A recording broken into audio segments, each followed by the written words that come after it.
৫.৫ দশকের সামরিক শাসন, সোনালি প্যাগোডার অভিজাত্য আর বিচিত্র সব রাজনীতি, সব মিলিয়ে এক রহস্যময় দেশ মিয়ানমার।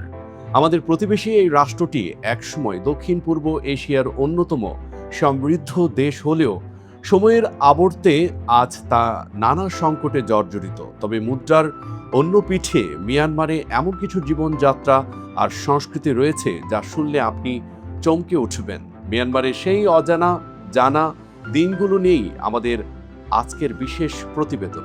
১৯৮৯ সালের আগে বিশ্ব এই দেশটিকে চিনত বার্মা নামে। কেবল নামই নয়, সামরিক জান্তার হাত ধরে বদলেছে এর রাজধানীর নামও। ইয়াঙ্গুন থেকে রাজধানী সরিয়ে নেওয়া হয়েছে নেপিদোতে।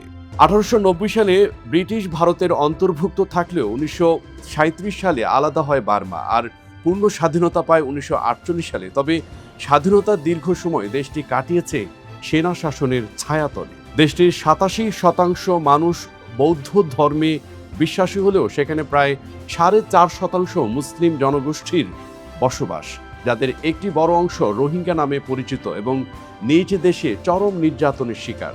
মানবাধিকার লঙ্ঘনের এই ক্ষত দেশটিতে বারবার বিশ্ব দরবারে প্রশ্নবিদ্ধ করেছে। মিয়ানমারের খেলাধুলাও বেশ অদ্ভুত। তাদের জাতীয় খেলা সিনলোন, যাতে নেই কোনো জয় পরাজয়।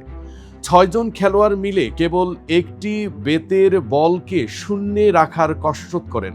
উৎসবপ্রিয় এই জাতি প্রতি বছর মেতে ওঠে থিংজিয়ান বা জল উৎসবে, যেখানে জল ছিটিয়ে ধুয়ে ফেলা হয় অতীতের সব পঙ্কিলতা। স্থাপত্যের দিকে তাকালে মিয়ানমারকে বলা হয় প্যাগোডার দেশ। এর মধ্যে সেডাগন প্যাগোডা অন্যতম, যার গায়ে জড়ানো আছে হাজার হাজার হীরা ও বিপুল পরিমাণ স্বর্ণ।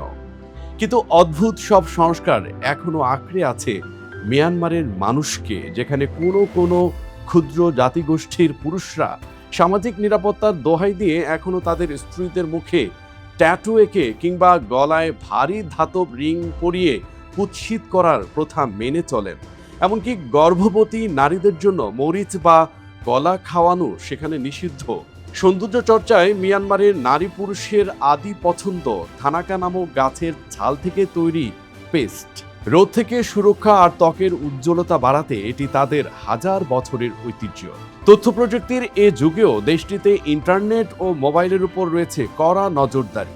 পৃথিবীর হাতে গোনা যে কটি দেশ এখনো এসআই একক গ্রহণ করেনি, মিয়ানমার তার মধ্যে একটি। তারা ওজনের ক্ষেত্রে ব্যবহার করে পিকথা নামক নিজস্ব পদ্ধতি।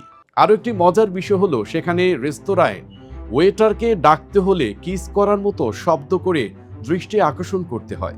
মিয়ানমারের এই বিচিত্র জীবন প্রবাহের পেছনে যেমন রয়েছে দীর্ঘদিনের সামরিক নিয়ন্ত্রণ, তেমনি আছে প্রাচীন সব গোত্রীয় সংস্কার।